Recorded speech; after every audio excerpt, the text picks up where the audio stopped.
So the Sumner School District has full release mentors that work with our first and second year teachers.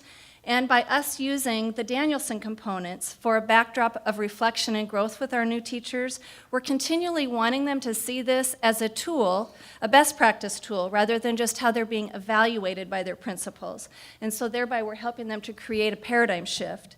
So we're looking at our glasses half full, and we're using the Danielson components as specific lenses in which we can help our teachers practice, help them become reflective on the why. Why are they doing what they're doing in their classroom, as also the impact that is having on student growth. So the first step is choosing a goal, and that takes reflection. So with Shannon, I set a goal based on the components of Danielson. We worked on a plan to scaffold learning, one step or lever at a time. All of our coaching conversations at that point were aligned to Danielson. This applied not only to my work, but also how deep students were going to go with their learning as well. I chose Danielson 3B, discussion and questioning techniques. We worked on best practice and levels of questions. I chose a book study to do that the district was offering at the same time. That was Text-Dependent Questions by Fisher and Frey. Once I felt I had a grasp on what practical application this new knowledge looked like, I began intentionally using the different levels of questioning within the classroom. And this is my buddy, Jordan.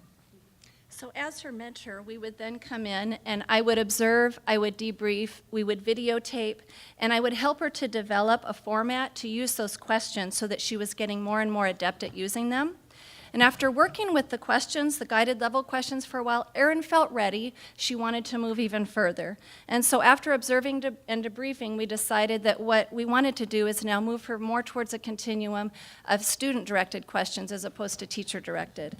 So as her mentor, I felt that she was ready to do something that only I had seen in older classrooms, and that was to develop a question formulation technique that we co-taught a lesson with penguins, and our Q focus was penguins live in Antarctica, the coldest place on Earth.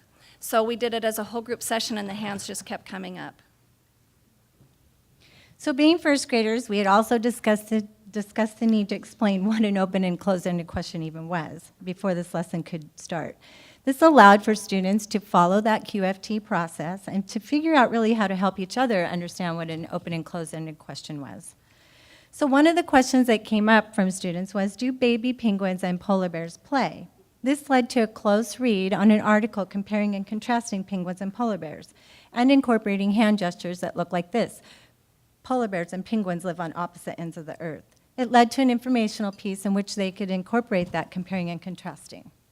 So then Erin's principal came in for an evaluative observation, and from there she actually invited district administration in, and they were able to see how one TPEP goal was changing the landscape of a classroom.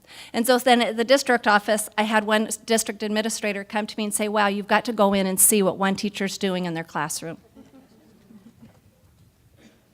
Students are now beginning to ask and answer questions all the time on their own, independent of my prompting. Not only are they doing this with the reading comprehension, but they're incorporating their new honed skill across other content areas as well. So then based on her goal of questioning 3B, we decided to, as an end of the year reflection, we looked at where she had come and the steps she had taken and what she wanted to do next year. So keeping in mind that our conversations dealt with one lever rather than deep versus wide, so she got a very deep understanding of 3B questioning. And so at that point then, the mentors, where there's 3 of us, put a card together. And so this year, every time we go in and we meet with new teachers, when we're observing, we leave the back of the card, and it's principles of practice, showing the Danielson components the best practice. When we come back in, then we discuss and let them write their levers and what impact that has on student learning. So in the beginning, Shannon talked of a paradigm shift. As a teacher, I am recognizing that TPEP components is an opportunity to understand how to provide the best of myself to students instead of just seeing it as boxes to be checked off for an evaluation. It is truly an opportunity to develop and elevate my practice using the components as a built-in professional development opportunity. TPEP components also provides an opportunity to collaborate with mentors and administrators, creating a team approach to prepare for excellent practice in teaching. So my glass is all full, really. And TPEP has a new meaning for me, together preparing excellent practice. Thank you.